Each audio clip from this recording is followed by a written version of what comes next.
No livro O Discípulo Radical, de John Stott, no capítulo 2, ele relata aqui a experiência dele quando ele completou 86 anos de idade e ele anunciou a sua aposentadoria do Ministério Público Ativo. E ele tinha um compromisso para estar falando em uma conferência, e nessa conferência ele justamente fala sobre o tema deste capítulo, a semelhança com Cristo, relatando que a experiência dele desde jovem era em cima dessa indagação, esse questionamento. Qual o propósito de Deus para o seu povo? Embora ele soubesse sobre o catecismo de Westminster, que a principal finalidade do homem é glorificar a Deus e gozá-lo para sempre, eles precisavam de uma resposta mais consistente com relação a isso. E a resposta mais consistente que ele apresenta aqui é que Deus quer que o seu povo se torne como Cristo, semelhante com Cristo. Esta é a vontade de Deus para com o seu povo. Então aqui ele nos apresenta uma base bíblica baseado em 3 tempos: no passado, no presente e no futuro. No passado, ele menciona Romanos 8, 29, que diz que o propósito eterno de Deus, ele fala daquilo que Deus idealizou desde o passado, é que nós sejamos semelhantes a Cristo. Em 2 Coríntios 3,18, é a obra do Espírito Santo nos transformando para sermos conformes à imagem do seu Filho. E em 1 João capítulo 3, versículo 2, que nós seremos como Cristo. Então, algo projetado por Deus, um projeto de Deus, uma realização de Deus e algo que será cumprido na eternidade, na glorificação do ser humano, que será como Cristo. Então isso aqui é muito importante, porque nos oferece uma base bíblica. E que nós que somos cristãos, e como cristãos nós somos discípulos de Cristo, seguidores de Cristo, aprendizes de Cristo, o nosso objetivo então é sermos semelhantes a Cristo. Os exemplos que ele apresenta aqui do Novo Testamento também são muito importantes, que devemos ser como Cristo em sua encarnação. Jesus, sendo Deus, ele se fez homem. Então fala sobre a sua humanidade e a sua humildade, que deve haver em nós este mesmo sentimento que houve em Cristo Jesus, que como homem se humilhou, foi obediente até a morte e morte de cruz.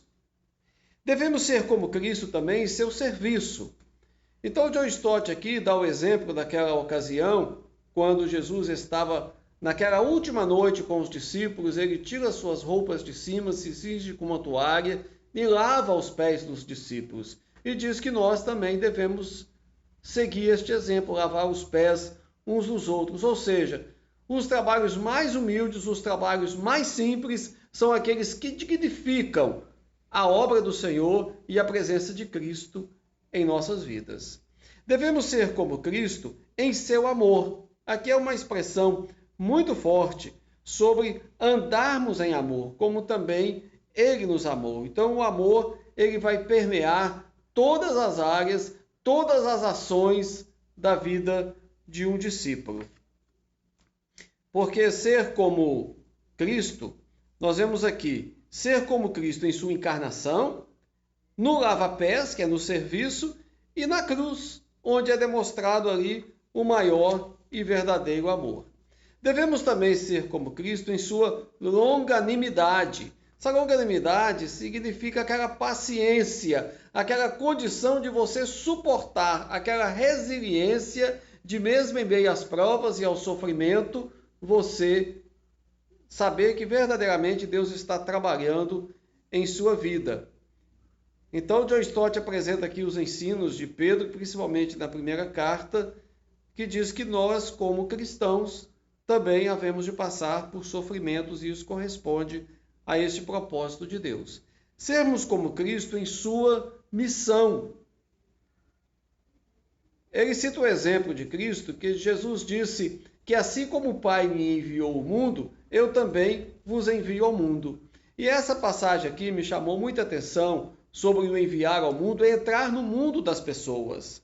Então cita aqui o arcebispo Michael Hansen, que diz que quando nós declaramos e recomendamos a fé, à medida que saímos e penetramos no mundo das pessoas, na dúvida dos duvidosos, na pergunta dos questionadores e na solidão daqueles que perderam o rumo. Isso é nos identificar, mas não apenas nos identificarmos como quem está fora, mas como quem entra, como quem se solidariza, como quem chega junto, tem aquela empatia para com as outras pessoas. Isso acarreta algumas consequências que são consequências reais, consequências práticas.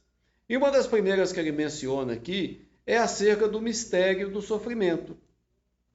Por que o sofrimento? Isso aí é uma questão assim que todos indagam e sentem essa situação, mas todo sofrimento tem que ser visto à luz de Romanos 8, 28 e 29. Romanos 28, 8, 28, por quê?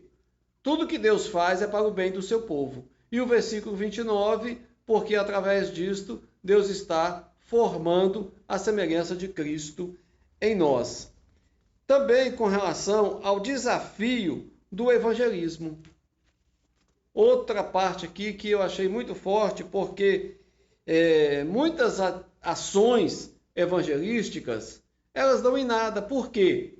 Porque as pessoas não estão prestando atenção na nossa mensagem, nas nossas ideias, nas nossas palavras. As pessoas estão prestando atenção nas nossas vidas, no nosso exemplo. Se verdadeiramente nós estamos sendo semelhantes ao Cristo que nós anunciamos. Então é isso que realmente vai fazer toda a diferença.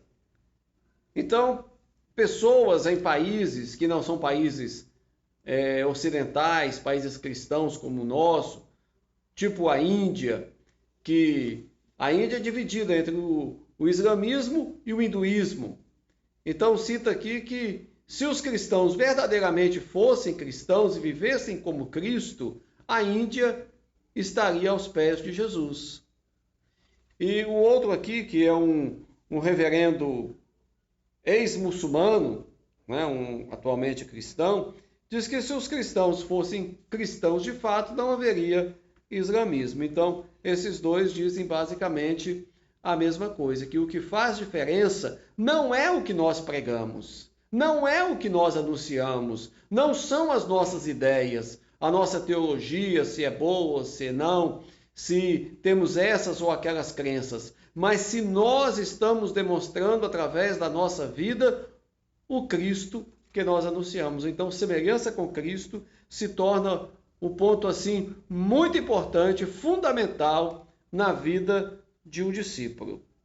E para finalizar, ele apresenta aqui o seguinte, que nós só nos tornaremos assim através da força do Espírito Santo em nós. Nós não podemos fazer isso através da nossa própria capacidade.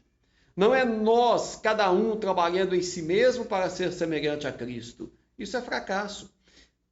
O que na verdade ocorre é o Espírito Santo trabalhando em nós, à medida que nós nos rendemos, nos entregamos, colocamos a nossa vida, a nossa vontade, o nosso ser na presença de Deus e nos sujeitamos a essa obra do Espírito Santo. O propósito de Deus é este, nos fazer como Cristo. E para sermos como Cristo, nós precisamos ter a mesma atitude de humildade que ele teve quando ele se encarnou, a mesma atitude de serviço, de fazermos os serviços mais simples, mais humildes, tal como Jesus, a expressão do seu amor, a sua paciência, longanimidade no sofrimento, porque Jesus não revidava mal com mal, mas entregava-se àquele que julga justamente, e também a missão de Cristo. E o ponto aqui que eu chamo a atenção, que para mim foi mais importante neste capítulo é o que é apresentado aqui já no finalzinho dele. É que tudo que nós anunciamos não tem valor nenhum se nós não nos assemelharmos com Cristo.